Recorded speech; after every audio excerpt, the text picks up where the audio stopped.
자, 먼저 불만 고객 응대 원칙, 이 시험에 매우 출제가 잘 돼요. 이 부분이. 뭐 예를 들면 불만 고객 응대 원칙에 뭐 해당되지 않은 것은, 그렇기 때문에 이 노란색 항목을 여러분들이 다 외우셔야 되고요. 또 각각의 의미도 여러분들이 알고 계셔야 됩니다. 자, 먼저 피뢰침의 원칙부터 보면, 피뢰침, 여러분 피뢰침이 뭐죠? 그 빌딩 같은 데 이렇게 보면 위에 이렇게 피뢰침이 있어요. 피뢰침이 있는데 번개가 치잖아요. 그러면 번개가 치면 이 번개가 바로 이 건물에 맞을 수 있죠. 근데 이거를 피뢰침이 흡수하는 거죠. 이 번개빛을 흡수해서 그 파장을 밑으로 이렇게 흘러보내는 거예요. 흘러보내면 이 건물은 아무런 피해가 없는 거죠. 그 뉴욕에 가면 자유의 신상 있잖아요. 자유의 신상. 자유의 신상이 높이가 총 90m 이상 정도 돼요. 90m 이상 되는데, 이 자유의 여신상이 피뢰침 역할을 돈독히 한다고 해요. 그 번개에 무려 몇 번을 맞았다고 하더라? 무려 지금까지 80 몇 번을 맞았대요. 그 자유의 신상이. 그러니까 번개를 맞아서 그게 어때요? 피뢰침 역할을 해주고 주위에 피해가 가지 않도록 한다는 거죠. 자, 그래서 이러한 피뢰침 원칙은 뭐냐면, 고객은 개인적인 감정이 있어서 화를 내는 것이 아니라 일 처리에 대한 불만으로 복잡한 규정과 제도에 대해 항의하는 것이라는 생각을 내가 가져야 된다라는 거죠. 그래야 내가 어때요? 네, 접점에서 근무하는 서비스 직원들은 고객으로부터 이러한 스트레스를 받지 않고 그나마 일을 할 수 있다라는 거죠. 계속해서 그 고객 컴플레인을 나 때문이라고 생각을 한다면 정말 오랫동안 회사 다니기가 쉽지가 않겠죠. 내가 아닌 우리 회사나 제도에 항의하는 거라는 관점을 가져야 어때요? 그 고객의 심한 언어로부터 좀 더 내가 자유로워질 수 있다. 다음 책임 공감의 원칙. 네, 책임 공감의 원칙은 특히 이제 이 책임 공감의 원칙이 특히 시험에 잘 좀 출제가 되었던 부분인데, 자, 고객의 비난과 불만이 나의 업무가 아니라고 하여 고객 불만족에 대해서 어때요? 책임이 전혀 없다는 말은 아니라는 거죠. 보통 우리 이제 이런 얘기 많이 하잖아요. 아, 이거 제 담당이 아닌데요? 제 업무가 아닌데요? 네, 그러면 어때요? 더 화가 나죠. 네, 더 화가 나요. 그렇게 내 담당이 아니에요. 제 관할이 아니에요 라고 책임을 회피하게 되면 고객의 입장에서는 더 화가 날 수밖에 없다라는 거죠. 그렇기 때문에 우리는 조직 구성원의 일부로서 어때요?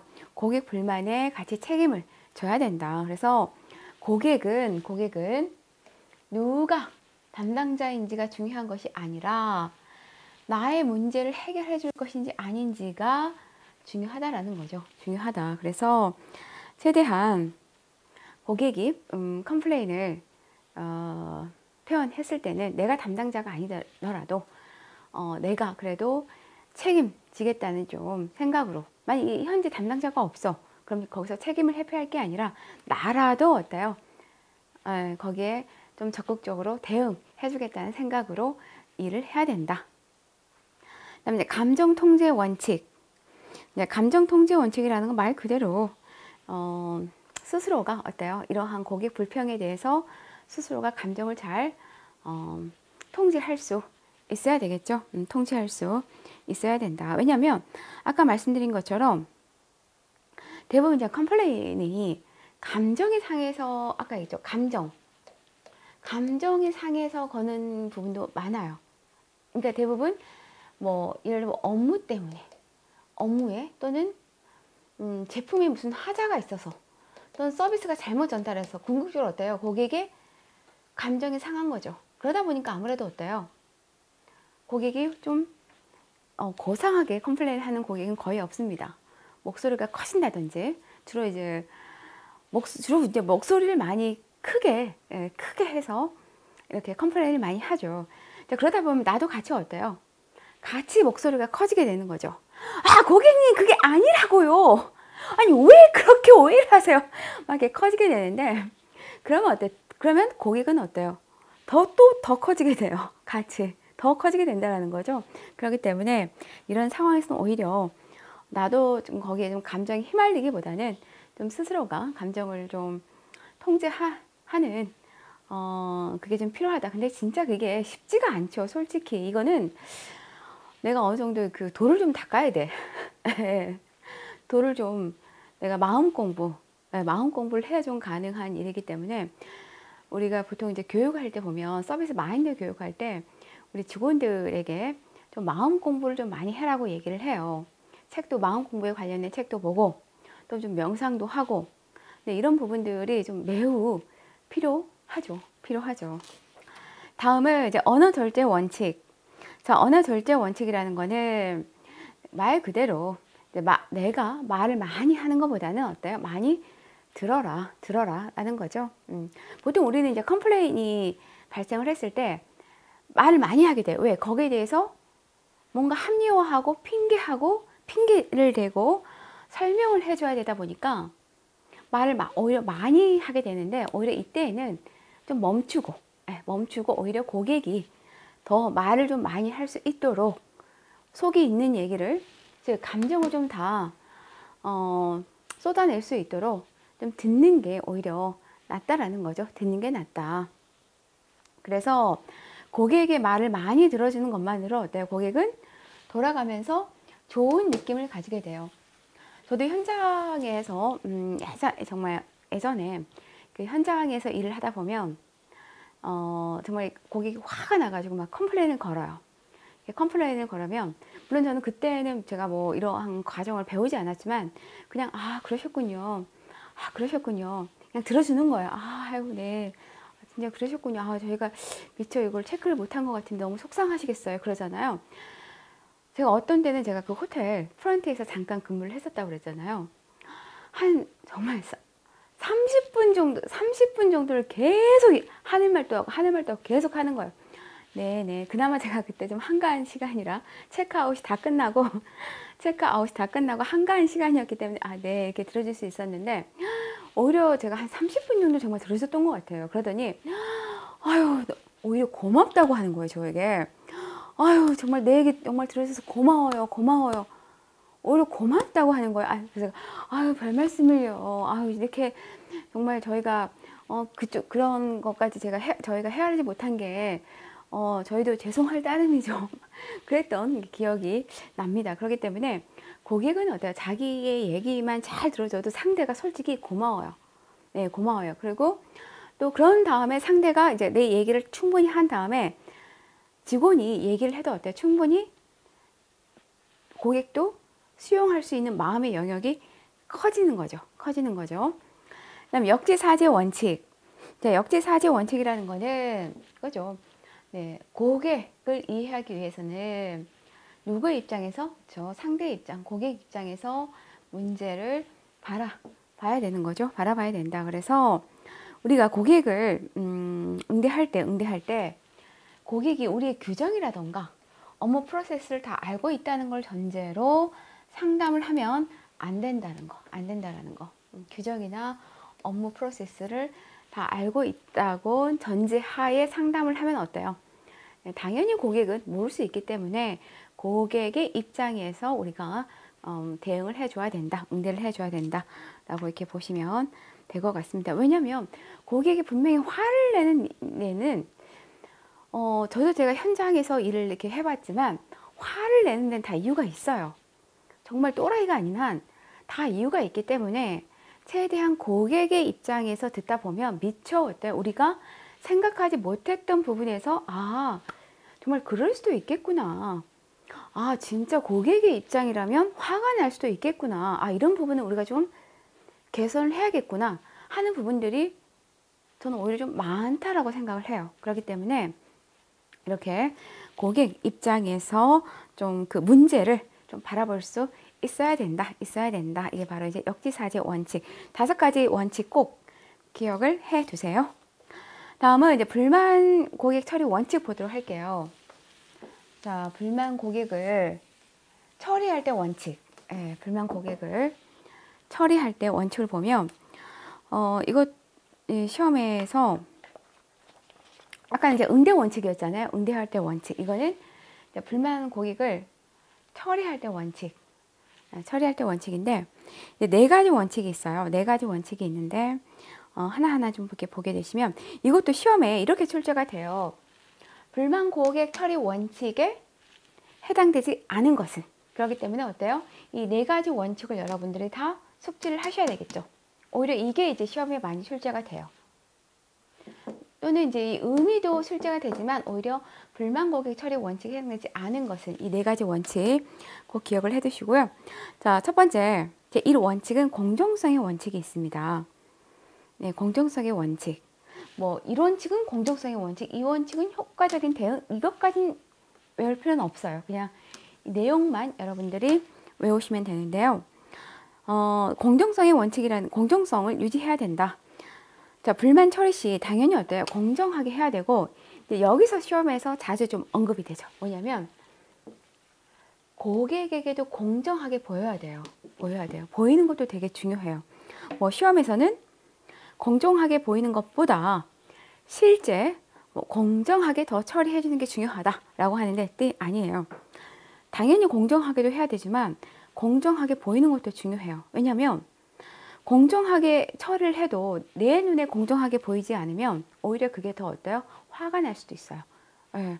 오히려 더 컴플레인이 배가 될 수가 있다. 즉 오해를 하기 딱 좋죠. 네. 고객이 오해를 해서 더 큰 컴플레인을 걸 수 있기 때문에 이렇게 보여주는 것도 중요하다. 다음 이제 효과적인 대응. 이왕 컴플레인 할 때는 어떻게 한다고요? 관대하게 해요. 관대하게. 그래서 작은 보상일지라도 고객에게 보여주는 데는 굉장히 효과가 있다. 예. 특히 이제 이 물질적인 효과가 상당히 좀 크죠. 뭐 컴플레인을 걸었을 때 다음에 오시면 저희가 1회 무료로 서비스를 해드리겠습니다. 그럼 어때요? 마음이 확 나더라도 그냥 쑥 가라앉죠. 쑥 가라앉죠. 그렇기 때문에 작은 보상이라도 이왕 해줄 거 너무 이렇게 고객이 좀 바라는 그 기대치가 있죠. 그 기대치보다 낮게 해주면 오히려 그 불만이 풀리지가 않아요. 근데 고객이 생각을 했을 때 내가 생각했던 보상보다는 좀 더 커야 돼요. 조금 더 커야 이 컴플레인이 해결이 되는 거지 기대보다 작잖아요. 그럼 또 걸어요. 그렇기 때문에 이왕 할 거라면 좀 더 관대하게 하자. 그 관대한다는 의미는 고객의 기대에 따라서 또는 상황에 따라서, 그죠? 상황에 맞게 관대하게 한다. 당연히 어때요? 이제 고객 프라이버시를 보장해 줘야 되고요. 그리고 이제 그 불만이 발생했을 경우에는 이러한 체계적인 관리를 하는 게 필요하다. 그래서 이제 불만이 발생을 했을 때 당연히 어때요? 그 불만을 해결해주고 해결한 거에 대해서 고객에게 저희가 이렇게 해서 불만을 해결했습니다. 네, 라는 피드백, 그리고 다시는 이런 불만이 발생하지 않도록 노력하겠습니다. 까지 피드백을 해주고 이 불만이 발생했던 내용들을 어때요? 내용들을 정리를 해서 그것들을 그 직원들에게 교육까지 시키는 거죠. 왜냐하면 차후에 동일한 불만이 발생하지 않도록 그런 사례들을 이렇게 정리를 해서 직원들에게 어때요? 교육시킵니다. 특히 이제 교육을 시킬 때 롤플레이로 교육을 좀 많이 시키죠. 그래서 동일한 불만이 발생하지 않도록 다른 부서에도 공유하고 자료를 정리해서 교육까지 시킨다. 이게 이제 세계적인 관리법이다. 라고 이렇게 보시면 될 것 같아요. 자, 그러면 이제 컴플레인을 처리할 때 유의사항을 좀 살펴보면, 자, 우리가 이제 컴플레인 처리할 때는 먼저 잘못된 점은 어때요? 먼저 사과합니다. 예. 솔직하게 사과하는 게 중요하죠. 사과합니다. 왜냐면 제가 이제 컴플레인을 현장에서 이제 뭐 코칭할 때 고객이 컴플레인을 건 걸 이렇게 지켜보다 보면 이제 직원이 막 설명을 해요. 그러면 이제 한참 듣고 있다가 아니 사과가 먼저 아니에요? 사과부터 먼저 해야 되는 거 아니에요? 다 필요 없고 사과부터 하세요. 이런 일을 되게 많이 듣거든요. 그렇기 때문에 컴플레인이 발생을 했을 경우에는 우선 사과하는 게 먼저 중요하다. 사과부터 한다. 그래서 먼저 뭐 자기가 한 그 내용에 대해서 뭐 변명을 한다던가 합리화한다던가 그게 아니라 사과부터 한다. 보통 이제 변명하거나 좀 합리화하려고 많이 하는데 진솔하게 좀 사과부터 하는 게 오히려 고객의 마음을 열 수 있죠. 다음 설명은 자, 사실을 바탕으로 명확하게 한다. 네, 이 지문이 좀 많이 언급이 돼요. 자, 설명은 사실을 바탕으로 어때요? 명확하게 한다. 근데 시험에서는 뭐 개인적 견해를 바탕으로 진솔하게 한다. 뭔가 좀 언뜻 보면 맞은 것 같은데 우리가 설명을 할 때는 좀 객관적으로 자기의 주관적인 그런 경험을 바탕으로 해서 주관적으로 얘기하는 게 아니라 사실을 바탕으로 해서 좀 객관적으로 명확하게 설명을 해야 될 필요가 있다. 그리고 우리가 고객에게 이야기를 경청할 때는 상대에게 동조해 가면서 긍정적으로 듣는 게 필요하다. 그러니까 상대의 입장에서 우리가 공감하면서 경청한다.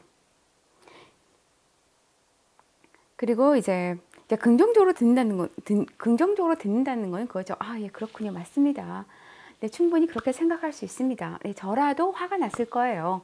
네, 이런 것들을 얘기해요. 근데 보통 이제 듣다가 그건 아니고요. 그렇게 생각하시면 안 되고요. 이건 뭔가가 좀 잘못 정보를 들으신 것 같습니다. 네. 그럼 어때요? 경청은 잘하지만 제대로 된 경청이라고 할 수가 없겠죠. 당연히 이제 고객에 대한 선입견을 갖지 않고 경청을 해야 되고, 뭐 기존에 보니까 예전에 한번 컴플레인을 걸었던 고객이야 보니까 고객 리스트를 보니까 내가 보니까 습관성이냐 보니까 이 고객은 내가 볼 때 습관성이야. 그래 한번 얘기해 보세요. 네. 이렇게 편견을 가지고 고객의 말을 들으면 안 된다. 대하면 안 된다. 일단 고객의 입장에서 당연히 어떤 성의 있는 자세로 임해야 되고요.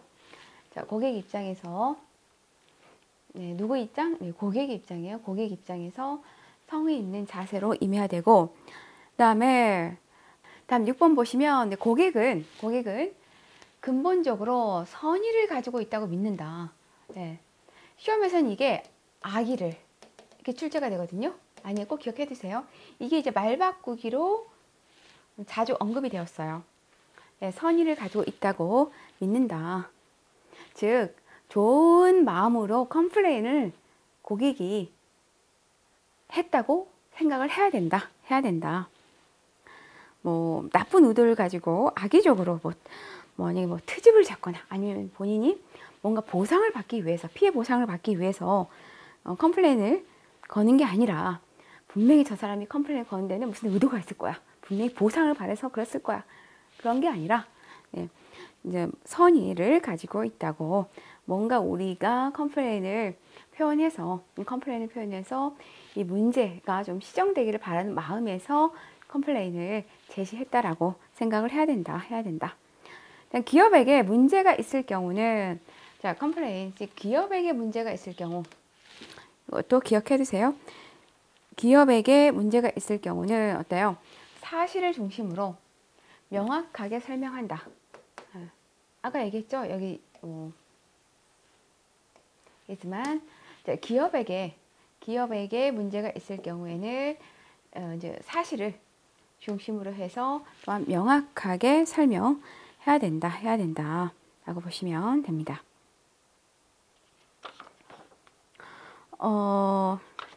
책에 우리 나와 있지만 잠깐 보면 만약에 고객 불만 처리 시 회사의 방침과 결부하여 자신의 고난 밖에 있을 때는 어떻게 그럼 처리를 해야 되느냐라고 했을 때 고난 밖에 있을 경우에는요. 적절한 절차를 거쳐서 권한을 부여받아 처리하도록 한다. 맞을까요? 틀릴까요? 네, 이것도 시험에 몇 번 출제가 된 문제인데 네, 오답입니다. 만약에 고난 밖에 그 문제일 경우에는요. 내가 뭐 권한을 부여받아서 하는 게 아니라 그 담당자라던가 또는 어때요? 상사가 그 컴플레인을 처리할 수 있도록 위임하는 게 낫다. 위임하는 게 좋다. 즉 권한자가 처리할 수 있도록 한다라고 이렇게 보시면 돼요. 자, 그럼 컴플레인 발생했을 때 그 컴플레인의 원인이 고객에게 문제가 있을 경우 그럼 어떻게 응대를 해야 되느냐라는 걸 보게 되면, 자, 먼저 자존심이 상하지 않도록 배려한다. 그렇죠. 아무리 이제 고객에게 문제가 있어도 고객님 이거 잘못하신 거 아니에요? 고객님 이거 처음 써보셨죠? 처음 써보셨으니까 지금 뭔가 좀 잘 몰라서 그러시는 것 같은데요. 예, 이거 고객님이 몰라서 그러신 것 같은데, 아니면 정보를 좀 잘 파악을 좀 못하신 것 같은데, 이런 식으로 어때요? 고객의 자존심을 상하지 않도록 해야 되죠. 그리고 고객이 이야기하는 도중에 절대로 변명하지 않는다. 그쵸? 누가 잘못했던 간에 설사 고객이 잘못했어도 거기에 대해서 좀 변명하려고 들지 말아야 된다. 변명하지 말아야 된다. 그러니까 그런 거 있잖아요. 이거 고객이 잘못할 경우에는 저희는 정말 정확하게 설명을 드렸는데 고객님께서 좀 이거를 좀 잘못 이해를 하신 것 같아요. 저희는 정말 저희는 항상 365일 매일 고객들에게 이러한 설명을 드린 거기 때문에 저희가 이거를 뭐 잘못되게 설명을 드릴 경우가 거의 없습니다, 고객님. 네, 이런 것들. 그래서 변명 이런 것들을 하지 않는다. 일단 무엇이든지 모두 다 이야기할 수 있도록 진지하게 경청을 합니다. 그래서 설사 고객이 잘못했다고 하더라도요. 어쨌든 최대한 고객이 하는 얘기에 대해서는 최대한 들어라. 들어보고 무엇 때문에 고객이 잘못했는지를 또는 왜 오해했는지를 어때요? 제공자는 파악하는 게 중요해요. 필요해요. 왜냐하면 분명히 고객이 문제가 있었다는 건 어떤 이유가 있기 때문에 고객으로 인한 문제가 발생했을 거 아니에요. 그렇기 때문에 무조건 고객 문제라고 터부시하는 게 아니라 끝까지 듣고 왜 고객이 이게 문제가 있었는지를 좀 밝혀내는 것도 필요하다라는 거죠. 필요하다. 그래서 뭔가 고객이 우리가 보낸 정보에 대해서 잘못 이해를 했어. 왜 잘못 이해를 했는지 다시 한번 검토해 보면 이런 내용 때문에 이런 조항 때문에 고객이 잘못 이해를 했구나. 그럼 이거를 좀 고객의 입장에서 우리가 다시 좀 수정해서 작성할 필요가 있겠구나. 네, 분명히 개선점을 찾아볼 수가 있다라는 거죠. 그래서 고객이 문제가 있더라도 끝까지 경청해라. 다음 고객 잘못에 대해서 반격하지 않고 간접적으로 인지할 수 있도록 해야 된다는 게 너무 직접적으로 그 잘못을 얘기하기보다는 고객이 좀 마음이 덜 상할 수 있도록 좀 더 간접적이고 우회적으로 고객이 충분히 알아들을 수 있잖아요. 그렇게 얘기해도. 그렇기 때문에 좀 우회적으로 돌려서 얘기하는 게 필요하다. 그래서 우회적으로 돌려서 고객이 이해할 수 있도록 하는 것도 필요하다라고 보시면 될 것 같아요. 자, 이렇게 해서 우리가 불만 응대 원칙까지 한번 살펴보았습니다. 수고 많으셨습니다.